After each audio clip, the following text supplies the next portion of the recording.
కురుక్షేత్ర సంగ్రామములో శ్రీకృష్ణుడు అర్జునుడు అన్నాడు, ఏమన్నా తెలుసా అండి? అర్జున, ఏసై మీ తాతను అన్నాడు. ఏం చెప్పాడు శ్రీకృష్ణుడు? ఏం చెప్పాడు శ్రీకృష్ణుడు తెలుసా అండి? మన హిందువులకి యేసుక్రీస్తు తెలుసు, మహమ్మద్ ప్రవక్త తెలుసు. మనకి ఎంతమంది దేవుళ్ళు ఉన్నాయి, అందరూ మనకి ఎందుకంటే మనం అంటున్నామా? శ్రీకృష్ణ పరమాత్ముడు కురుక్షేత్ర సంగ్రామంలో యుద్ధం రెడీ అయిపోయిన తర్వాత ప్రారంభం అయినప్పుడు చెప్పాడు శ్రీకృష్ణుడు అర్జునుడితో, అర్జున ఏసై మీ తాతను అన్నాడు. అంటే అర్జునుడు అన్నాడు, బావా ఏంటి అన్యాయం, ఇది అన్యాయం. మా తాత మమ్మల్ని పెంచి పోషించి దుర్వాదం చేశాడు. అక్కడ దుష్టుడు దుర్మార్గుడైన దుశ్శాసనుడు నిండు సభలో ద్రౌపదిని విభక్తం చేశాడు. వాడిని వదిలేశావు నువ్వు. తల్లి లాంటి వదిలి గారిని తొలకాల మీద కూర్చోబెట్టుకున్న దుర్యోధను వదిలేశావు. వికటాక్షం చేసిన కర్ణుడిని వదిలేశావు. మా తాతను కుట్టమంటాడయా అని అడిగాడు ఆయన. అంటే ఆయన చెప్పాడు, ఓరి పిచ్చోడా, దీనంతటికి కారకుడు మీ తాతే. ఆ రోజు నిండు సభలో ఏ దుర్యోధన ఆగు అంటే కురుక్షేత్ర సంగ్రామం లేదని చెప్పాడు.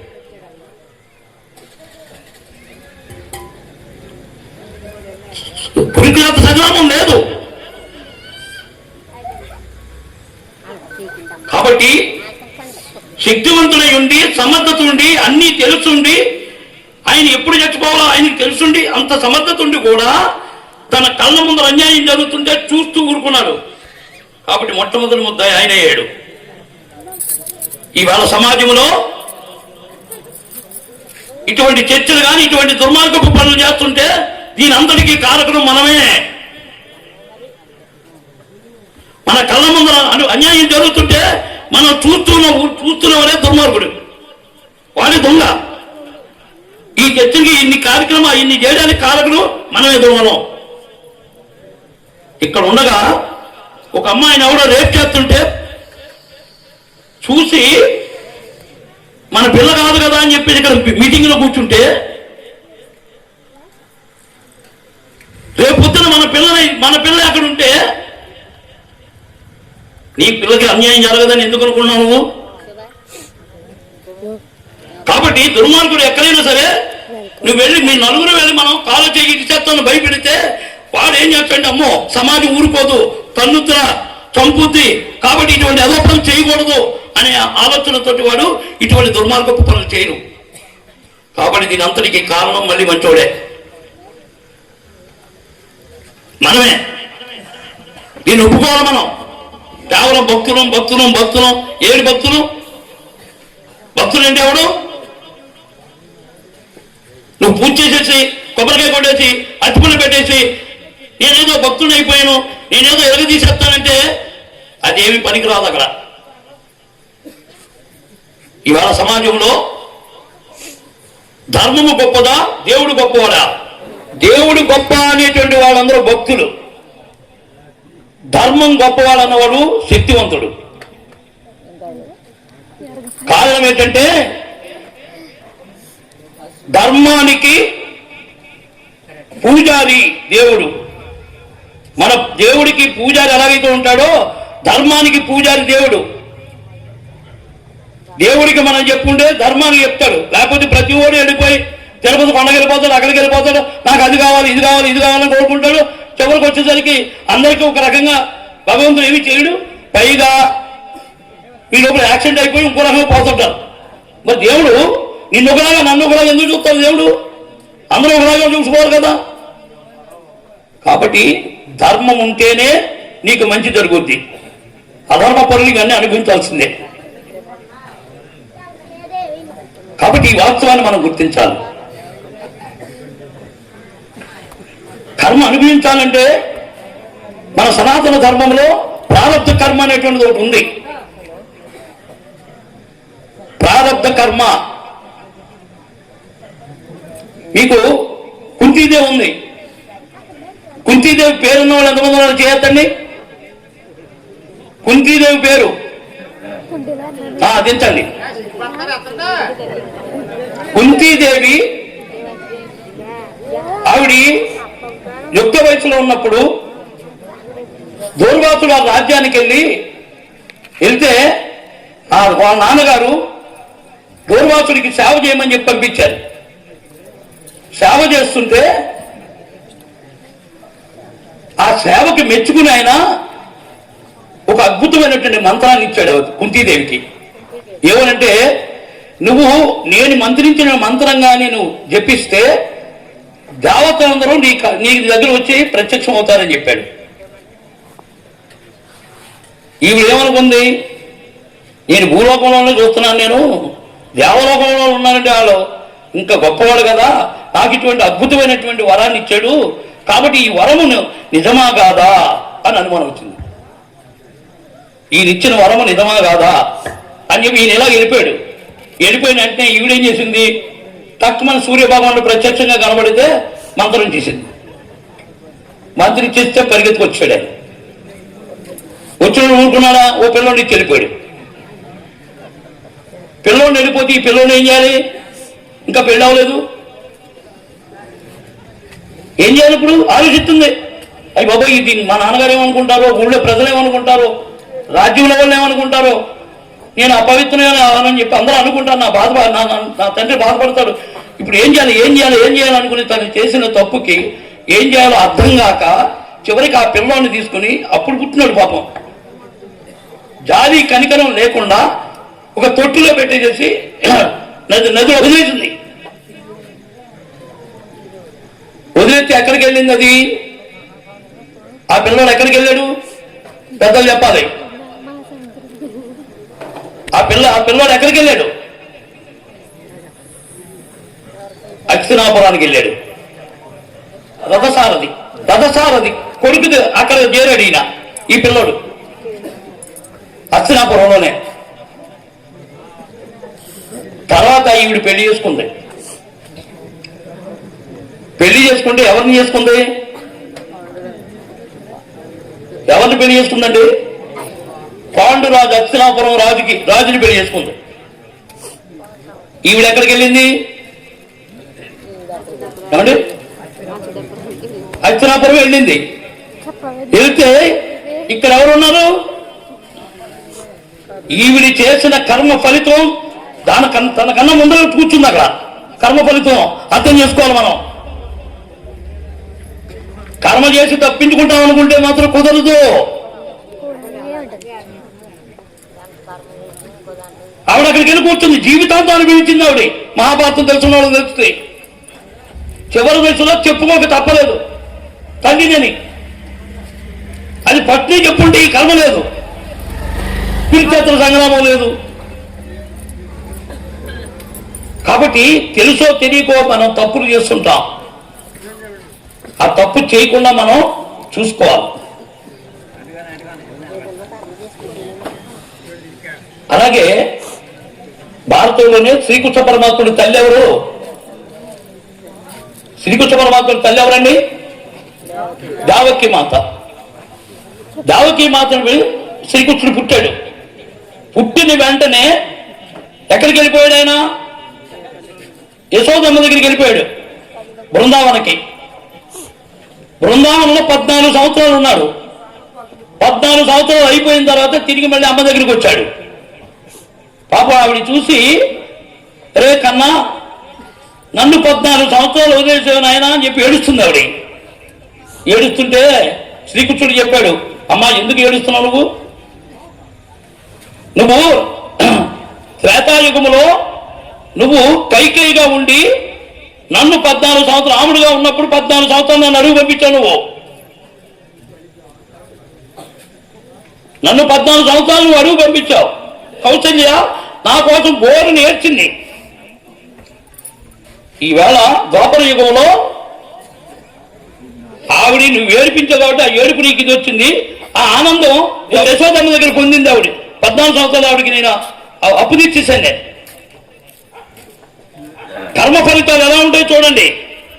నేను చేశాను కదా, పర్వాలేదు, తప్పించుకోవచ్చు కదా అని చెప్పి మనం అనుకోవచ్చు, కుదరదు. సాక్షాత్తు పరమేశ్వరుడైన శ్రీరామచంద్రమూర్తి కూడా వాళ్ళని చెట్టు చాటుగా కొడితే, దొంగచాటుగా కొట్టినందుకు చివరికి శ్రీకృష్ణ అవతారంలో చివరికి ఒక పోయే వాళ్ళ ద్వారా మరణించాల్సి వచ్చింది. దేవతలకే తప్పించుకోలేనటువంటి ఈ ప్రారంభ కర్మల్ని మనం ఎందుకు తప్పించుకోగలం? కాబట్టి ఖచ్చితంగా పాపం చేయొద్దు. యేసుక్రీస్తు వాళ్ళంటే చెప్తారు 7 రోజులు పాపం చేసి 7 రోజులు నా పాపం పట్టుకో నీ పాపాలన్నీ పోతాయని చెప్తాడు. ఆ మండపకుడికి ఆగేం తెలుసు? కర్మ గురించి, ప్రారంభ కర్మల గురించి, దాని గురించి ఏం తెలుసు? కాబట్టి మనము జన్మించాం కాబట్టి ప్రారంభకుడు 100 ఆవులు 100 దూడలు, 100 ఆవులు 100 దూడలు అయితే మేతకెళ్ళి తల్లులు వస్తాయి, పిల్లలు తాళ్ళు నిప్పుతారు. తాళ్ళు నిప్పితే 100 ఆవుల దగ్గర 100 దూడలు ఏ దూడ ఏ తల్లి దగ్గరికి వెళ్తుంది చెప్పండి? ఏ దూడ ఏ తల్లి దగ్గరికి వెళ్తుంది? ఏమండి? కర్మ కూడా అంతే, కర్మ కూడా అంతే. మనకు వచ్చినటువంటి మన ప్రారంభ కర్మను బట్టి మన పిల్లలు అనేక రకాలుగా మనం పుడుతున్నారు మన కర్మ వల్లే.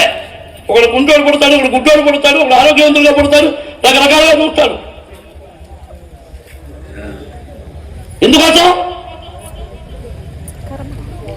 ఒక పాత్రుడు కాకినాడ దుమ్మిరిపేట, నేను మీటింగ్కి వెళ్ళాను. ఇలాగే మీటింగ్ పెట్టాను అక్కడ 2008లోనే. అప్పుడు 18 చర్చలుండి దుమ్మిరిపేటలో మత్స్యకారులాడు. అక్కడ నన్ను తీసుకెళ్ళి మీటింగ్ పెట్టాను. మీటింగ్లో నేను అనేక విషయాలు చెప్పాను. అనేక విషయాల్లో దాంట్లో ప్రారంభ కర్మ గురించి కూడా చెప్పాను. ప్రారంభ కర్మ గురించి చెప్తే ఈ పాత్రలు నేను వెళ్ళాను కదా, ఏం చెప్తాడో చూద్దాం కదా అని చెప్పి వీళ్ళందరూ ఒక పాకలోని ఈ 18 మంది పాత్రలు కూర్చున్నారు అక్కడ. నేనేం చెప్తానో వినడానికి. చివరికి వీళ్ళందరూ విన్న తర్వాత ప్రారంభ కర్మన అంటున్నాడు, గౌరయ్య ప్రారంభ కర్మ చూసొచ్చాడా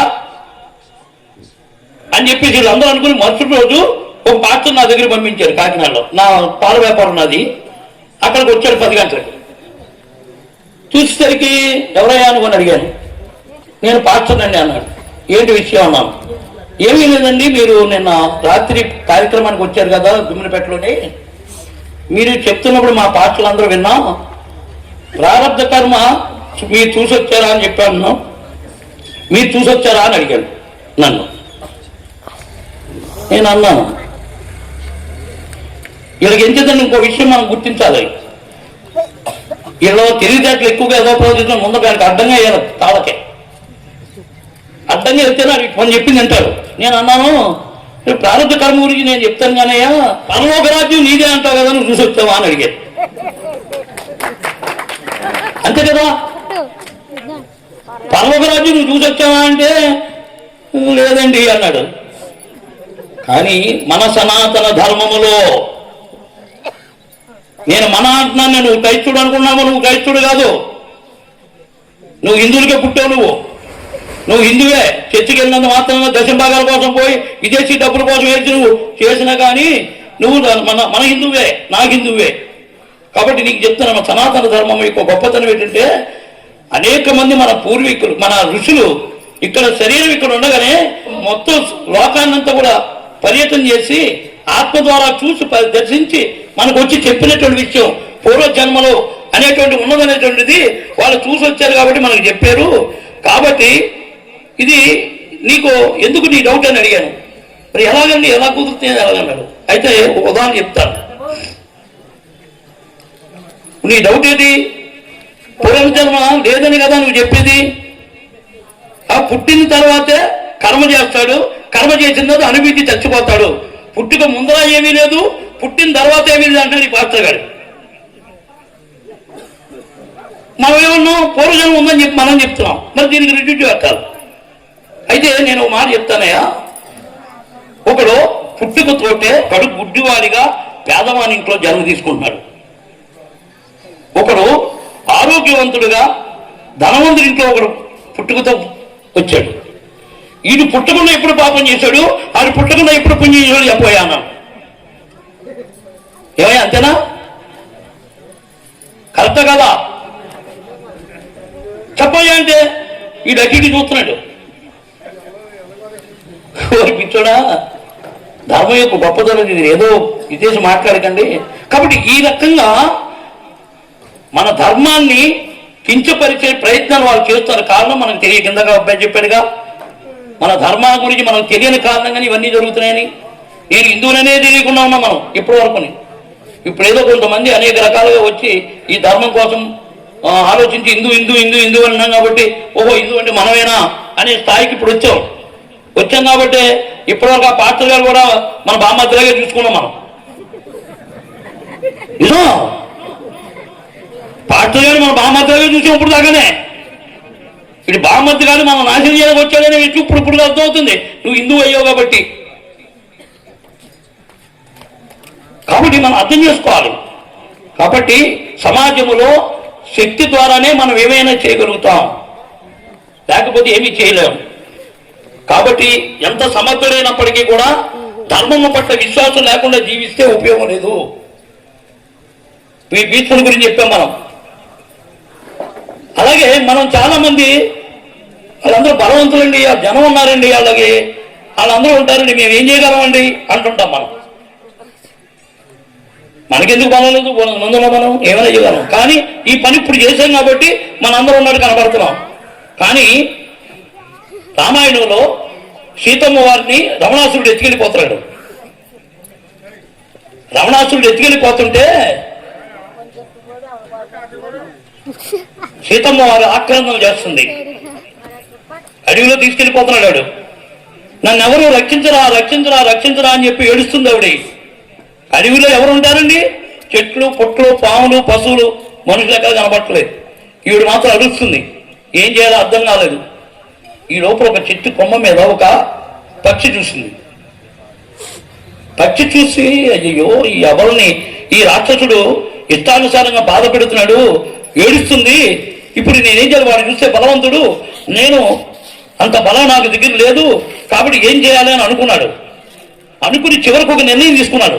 నా కళ్ళ ముందు అధర్మం జరుగుతుంది, నేను చూస్తూ ఊరుకోలేను, అవసరమైతే నేను చచ్చిపోతాను కానీ నా కళ్ళ ముందు అధర్మాన్ని చూస్తూ ఊరుకోనని చెప్పి తన శక్తిని కూడగట్టుకుని రావణాసురుడి మీద పడి వాళ్ళతో ఎక్కి మొత్తం రక్తశక్తం చేశాడు. చేస్తే రావణాసురుడు తన కత్తితోటి రెక్కలు వెళ్తే కింద పడింది. కింద పడితే ఆవిడ ఏడుస్తుంది, రెక్కలు వెళ్తే. ఈ లోపల రాముడు వచ్చాడు. రాముడు వచ్చి విషయం తెలుసుకున్నాడు. తెలుసుకున్న వెంటనే చెప్పేసి మరణించింది. అది మరణించిన వెంటనే రాముడు ఏం చేశాడు తెలుసా అండి? ఒక పక్షి కదా ఏదో పోయిందని అనుకోలేదు ఆయన. తన ధర్మం కోసం తాను ప్రాణత్యాగం చేసింది. బలవంతులైన వాటితో ఎదుర్కొని మరి మరణించింది. కాబట్టి దీన్ని వెంటనే దాన సంస్కారం చేసి మోక్షాన్ని ఇచ్చింది శ్రీరామచంద్రమూర్తి. కానీ తన తండ్రి దశరథుడికి అవకాశం ఇవ్వలేదు. అర్థం చేసుకోండి. చక్రవర్తి అయినా కన్న తండ్రి, కానీ అక్కడ పాపం ఉంది, అధర్మం ఉంది. అధర్మం ఉంది కాబట్టి ఆయన పొందలేకపోయాడు. కానీ పక్షిలో ధర్మం ఉంది, మోక్షాన్ని పొందగలిగింది. కాబట్టి మనము ధర్మము కోసం మనం ఏం పాటించినప్పటికీ ధర్మము మనల్ని రక్షిస్తుంది. ధర్మో రక్షతి రక్షిత, ధర్మో రక్షతి రక్షిత. కాబట్టి ధర్మం కోసం మనం ఎంత పోరాటం చేసినప్పటికీ ధర్మం మనం రక్షిస్తుంది. ఇది అక్షర సత్యము. అయితే చాలా మంది అనుకుంటారు, గౌరవ్ గారేంటి ఇలా చెప్తాడు, ధర్మం రక్షిస్తుందని చెప్తాం, కానీ ఈ లోపల మనం ధర్మం కోసం ఆలోచిస్తే మనకి ఏమవుద్దో ఏమిటో ఎలా కుదురుతుంది అనిపిస్తుంటాయి మనకి. ధర్మాన్ని నమ్మితే దాని అనుభూతి పొందగలం. ఒక కోతికి ఒక బంగినిపుని మామిడి పండు దొరికిందటండి. బంగినిపుని మామిడి పండు తినేసింది. తినేస్తే మంచి టేస్ట్గా ఉందో చెక్క వచ్చి అది అంటే టెంక్ వచ్చింది.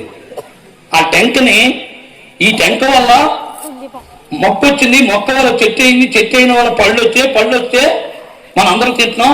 కాబట్టి ఈ టెంక బయటికి వెళ్ళి నేను కప్పెట్టి దీని మొక్క వస్తే చెట్టు అయితే పళ్ళు అయితే మా కోతులను తినొచ్చు కదా అని చెప్పి ఓ చోట తీసుకెళ్ళి కప్పెట్టిందండి.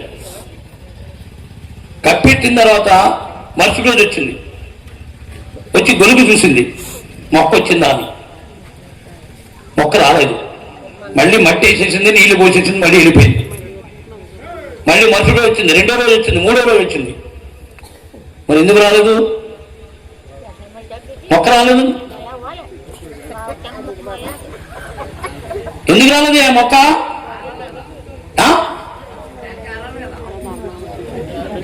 ఆరాలు కరెక్టే. ఆరాలంటే ఇప్పుడు మరి దానికి తెలీదా? అదే కదా చెప్పింది.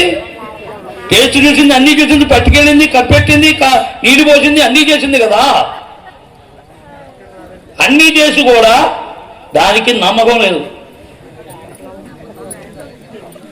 నమ్మకం ఉండి దాన్ని వదిలేస్తే అది మొక్క వచ్చును, పళ్ళు చెట్టవును, పళ్ళు వచ్చును. కానీ దీనికి నమ్మకం లేదు ఈ కోతికి. ఇవాళ హిందూ సమాజం కూడా కోతుల్లాగే ఉన్నారు. ధర్మం పట్ల విశ్వాసం లేకుండా జీవించేస్తున్నాం మనం. కాబట్టి ధర్మం పట్ల విశ్వాసంతో ఉండండి. ధర్మం రక్షతి రక్షిత అనేది అనుభూతి పొందాలి అందరూ ఉన్నాయి. అది కేవలం చెప్పేది కాదు, ఆచరించేది. రాముడు మనకు ఆచరించి చూపెట్టాడు.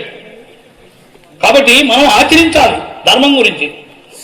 కాబట్టి ధర్మరక్షణ కోసం మనందరం ధర్మం పట్ల విశ్వాసంతో మనం ఉంటే ఇటువంటి వాళ్ళ ఊహ నిలబడదండి, అందరూ ఎగిరిపోతారు. కాబట్టి సోదరులారా, ఈవేళ ధర్మం విషయంలోకి వచ్చేసరికి మనందరం ఎవరి కాళ్ళే పోతున్నాం. కాబట్టి ధర్మాన్ని రక్షించే దిశగా మనందరం ఏకం కావాలి. ఏకమై ధర్మరక్షణ కోసం మనం ప్రయత్నం చేయాలి. ఏమంటారు? కాబట్టి సోదరులారా, ఈ ధర్మం పట్ల విశ్వాసాన్ని మనం పెంచుకోవాలనుకున్నప్పుడు మనము ఆర్ఎస్ఎస్లో చేరాలి. ఏమంటారు? ఆర్ఎస్ఎస్ అంటే ఎవరిది? ఆర్ఎస్ఎస్ అంటే ఎవరిదండి? అమెరికాలో ఉందా అది? అమెరికాదా అది? మాంటోలోదా?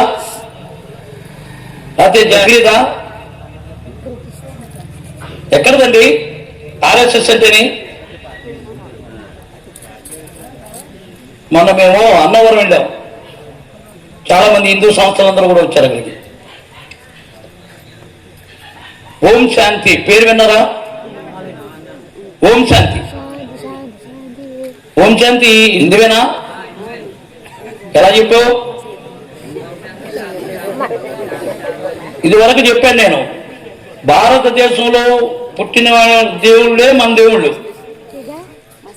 ఓం శాంతి ఎక్కడ పుట్టింది? ఎక్కడ దేవుడు? మోల్టావి బ్రహ్మకుమారి. వీళ్ళు ఏం చెప్తున్నారంటే శివుడి గురించి చెప్తాడు. ఈ శివుడు వేరు, ఆ శివుడు వేరు అంటాడు. హిందువుల శివుడు వేరట, వాడు తీసుకొచ్చే శివుడు వేరట. శివబాబా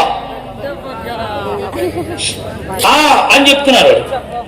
వాళ్ళు ఏం చెప్తారో తెలుసా మీకు?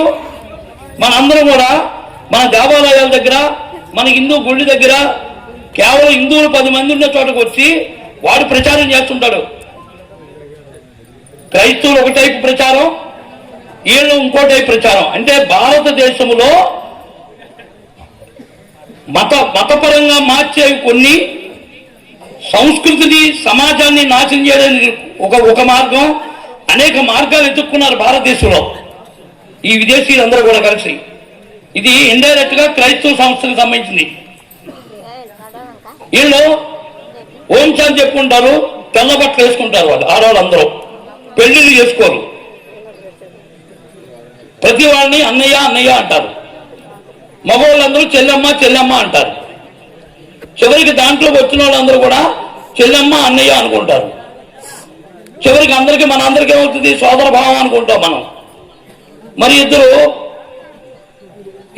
అన్నా చెల్లెళ్ళు ఇద్దరు చర్చికి వెళ్ళి, ఇంటికి వెళ్ళి మామూలుగా వాళ్ళు భార్య భర్తలుగా జీవిస్తుంటారు. బాగా వాళ్ళ ఒక అమ్మాయి అబ్బాయి ఉన్నారు. వాళ్ళకి వీళ్ళు అన్నయ్య చెల్లెమ్మ అనుకుంటున్నారు. వీళ్ళు భార్య భర్త ఇద్దరు కూడా అన్న చెల్లెమ్మ అనుకుంటున్నారు. వీళ్ళ బెడ్రూమ్లోకి వెళ్ళిపోతే ఈ పిల్లలు ఏం చేస్తున్నారు? ఏం చేస్తారు చెప్పండి?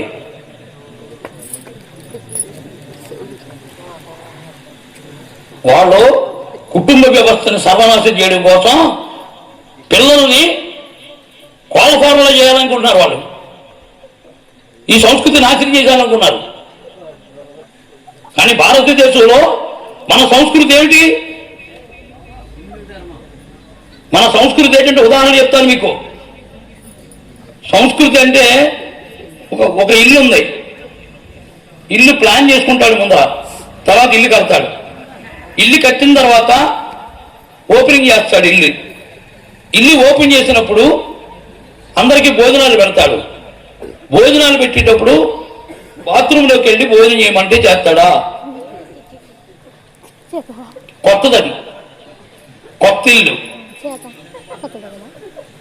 చెప్పండి. ఎందుకు చేయలేదు? కొత్తదే కదా.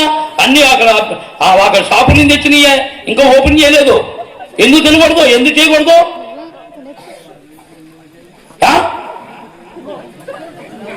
ఏం చేయలేదే, అందులో పాడు చేయలేదు. పాడు చేయలేదు కదా. పాడు చేయనప్పుడు అది ఎందుకు చేయకూడదు? తినకూడదు? ఎందుకు ధర్మం కాదు? కాబట్టి సంస్కృతి అంటే మన మనసులో ఫిక్స్ చేసుకుంటాం. మనం ఈ ఇల్లు కట్టేటప్పుడే ఫిక్స్ చేశాడు.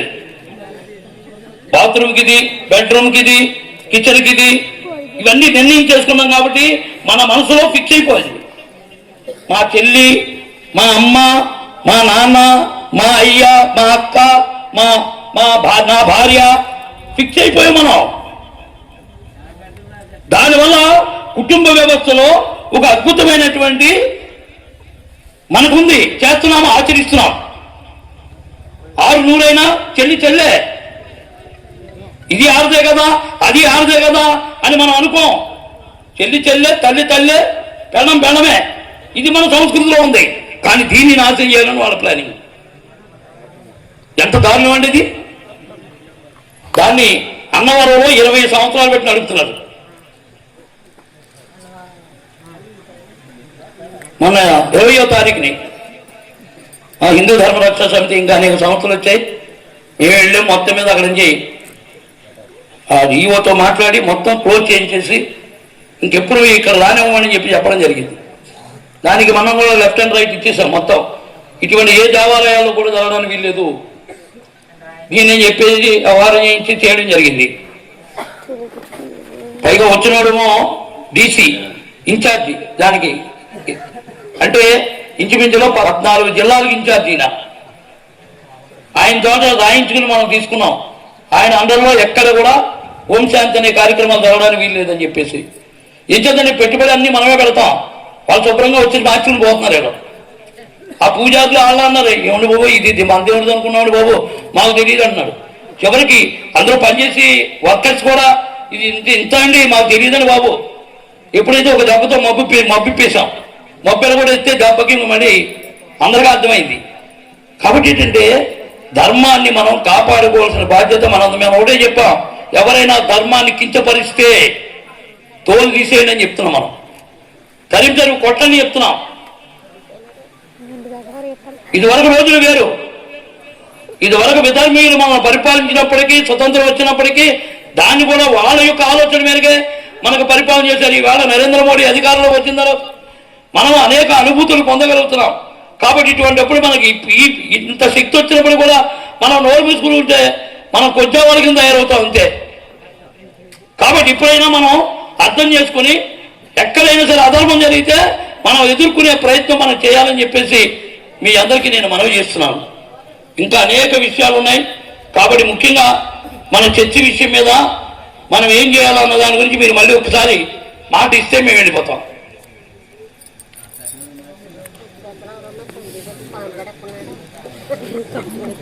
మీరెవరు కూడా భయపడక్కర్లేదు. మీరు చేస్తున్న పనికి మేము ముందర ఉంటాం, మా వెనకాలే ఉంటారు. మీరు చర్చి మాత్రం క్లోజ్ అయిపోద్ది. ఏమంటారు? ఏం చేద్దాం?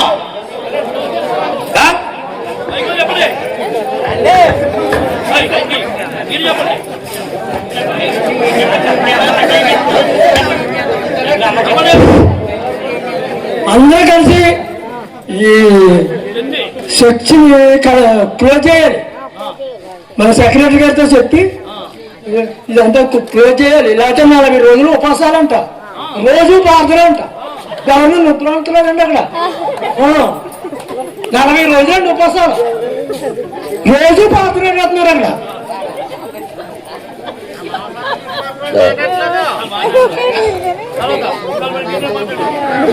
చెప్పండి, చెప్పండి. ఎలా ఉంటుంది?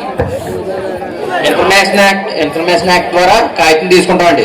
ఆ పర్మిషన్ ఎలా ఉందో ఏంటని అది తీసుకుని మీ దగ్గర మిమ్మల్ని కన్సల్ట్ చేస్తాం. క్లోజ్ చేయాలండి అది చర్చి. నమస్తే అండి అందరికీ. మీరు చేతులు ఎత్తడానికి మీకు ఏమైనా మొహమాటగా ఉందా? మాసం ముఖం తినేసి ఆయన చెప్పినట్టు మీకు ఏమైనా ఇబ్బందిగా ఉందా? ఇబ్బంది అనేది చెప్పండి, ఆయన వెళ్ళిపోతారని పని మన పని మనం చేసుకున్నాం. ఆ చర్చి తినక మా చిన్నాన్నగారు ఉన్నారండి, గండి సారయ్య గారు. వాళ్ళు వారానికి 5,000 పెడతారట, 1 గంట 2. వాళ్ళు నిద్రని ఇప్పుడు ఉన్నామండి. వాళ్ళ ప్రాణాలకు ఆమె ఎవరైనా ఇస్తారా? ఇవ్వడానికి ఎందుకు? ఒక నిమిషం. మొన్న మీరు వాళ్ళు చెప్తే భోజనానికి వెళ్ళిపోయారు. మీరు హిందూది ఏమైనా జరిగినప్పుడు భోజనానికి వస్తారా? కవర్లు ఇస్తే మీ ఆడవాళ్ళు చెప్పేస్తున్నారు, మగవాళ్ళకి కవర్లు ఇచ్చేసుకుంటున్నారు. మీకేంటి బంధుత్వం? మన ఇంట్లో భోజనానికి వస్తారా వాళ్ళు? అసలు మీరు ఎందుకు వెళ్ళాలి? అసలు మీరు హిందువులు కాదా? చెప్పండి. మీకు చర్చ్ కావాలంటే వెళ్ళిపోదాం, వద్దు అంటే చేతులెత్తండి. అది అంతకు మించింది లేదు. ఇప్పుడు మీరు అందరూ దూరి మీ 10 మంది ఎదురుకొస్తే మా మీద కష్టపూతం అవుతుంది. బలగం ఉంటేనే ముందుకెళ్తాం, బలగం లేకపోతే సైలెంట్గా ఎవరింటికి వెళ్ళిపోవచ్చు. ఆయన అంత చల్లే పడి కాకినాడ నుంచి వచ్చారు. మీరు చెప్పండి. లేచి చేతులు ఎత్తడం బాధ ఏంటి? మీకు చేతులు ఎత్తడం బాధ ఏంటి? మీరు చర్చ్ కావాలంటే కూర్చోండి, చర్చ్ వద్దంటే చేతులు ఎత్తండి. కాదు ఇది లేదు. చర్చి అక్కర్లేదన్న వాళ్ళందరూ నుంచోండి, ఒకసారి నుంచోండి, కూర్చోండి. జై శ్రీరామ్, జై శ్రీరామ్, జై శ్రీరామ్, జై శ్రీరామ్, జై శ్రీరామ్, జై శ్రీరామ్, జై శ్రీరామ్, జై శ్రీరామ్, జై శ్రీరామ్, జై శ్రీరామ్, జై శ్రీరామ్. మనం ఇన్ఫర్మేషన్ యాక్ట్ రాకుండానే ఇటు క్లోజ్ చేస్తాడు. ఇప్పుడు చూసుకోండి, అప్పుడు రాకుండా అప్పుడే క్లోజ్ చేస్తాడు. ఏం అనుమానం లేదు. కాబట్టి చేత మనందరం ఇన్ఫర్మేషన్ యాక్ట్ తీసుకోండి. రేపు ఇచ్చేస్తాడు ఆయన అడిగితే మీరు ఇచ్చిన వెంటనే ఈ 4-5 రోజుల్లో మనం క్లోజ్ చేసి పారేద్దాం. లేదంటే ఇంచులో వాడే చెప్పేస్తాడు 99%. ఇది రేపు పంచాయతీ సెలవు, సెక్రటరీ వస్తున్నారంటే కనుక మీరు ఇన్ఫర్మేషన్ ఇవ్వండి. అందరూ వెళ్దాం సెక్రటరీ దగ్గరికి. మనం సెక్రటరీ దగ్గరికి వెళ్ళిన తర్వాత సార్కి ఇన్ఫర్మేషన్ ఇస్తే ఆయన చూసుకుంటామని చెప్పారు. అది ముందు మనం అడగాల్సిన ప్రయత్నం. ఇప్పుడు 50 మంది వెళ్తేనే అక్కడ సమాధానం రాదు, మన బలగం వెళ్తేనే అక్కడ సమాధానం అవుతుంది. పాపారావు, రావణ గారు ఒక్కొక్కరు వెళ్తే పని అవ్వదు. మెయిన్ బలగం వెళ్తే మాత్రమే పని అవుతుంది. చట్టాలన్నీ బలవంతుడు తప్ప బలహీనులు మనకి రావు. కాబట్టి మనందరం కలిస్తేనే పని అవుతుంది. హిందూ ధర్మ రక్షణ సమితి చేయగలిగింది ఉంటే చెప్పుద్ది, చెప్పిన తర్వాత చేసి తీరుతుంది, వదలదు. మీకు అది కూడా చెప్తున్నాను. మీరు నిద్రైనా మేము నిద్రపోనేవో శాంతి మంత్రం చెప్తానండి. మీరందరూ కూడా గొంతు విప్పి అందరూ కూడా చెప్దాం. ఓం సహనా భవతు సహనౌ భునత్తు సహ వీర్యం కరవావహై తేజస్వినావధీతమస్తు మా విద్విషావహై. ఓం శాంతి శాంతి శాంతి. జై హింద్.